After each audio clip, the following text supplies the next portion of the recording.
गौतम बुद्ध और एक दुखी महिला की कहानी। दोस्तों, एक बार गौतम बुद्ध अपने शिष्यों के साथ एक गांव में पहुंचे। वहां एक महिला आई जिसका नाम कीसा गुमती था।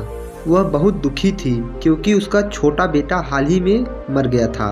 वह बेटे के शव को गोद में लेकर पूरे गांव में घूम रही थी और लोगों से अपने बेटे को जीवित करने की प्रार्थना कर रही थी। गांव के लोगों ने उसे गौतम बुद्ध के पास जाने की सलाह दी। कीसा गुमती तुरंत बुद्ध के पास गई और उनसे अपने बेटे को जीवित करने की विनती की। वह रोते हुए बोली, भगवान, मेरे बेटे को जीवदान दीजिए, आप तो बहुत दयालु हैं। बुद्ध उसकी बात सुनकर शांत स्वर में बोले, मैं तुम्हारे बेटे को जीवन दान दे सकता हूँ, लेकिन इसके लिए तुम्हें एक शर्त पूरी करनी होगी। कीसा गुमती ने तुरंत कहा, मुझे आपकी शर्त मंजूर है, आप बताइए मुझे क्या करना होगा। बुद्ध ने कहा, तुम गांव में जाओ और ऐसे घर से एक सरसों का दाना लेकर आओ जहां कभी किसी की मृत्यु न हुई हो। कीसा गुमती खुशी खुशी गांव में सरसों के दाने की तलाश में निकल पड़ी।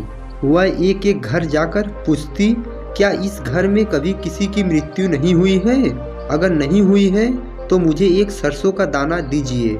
हर घर से उसे यही जवाब मिला, हम तुम्हें सरसों का दाना दे सकते हैं, लेकिन हमारे घर में किसी न किसी की मृत्यु हुई है।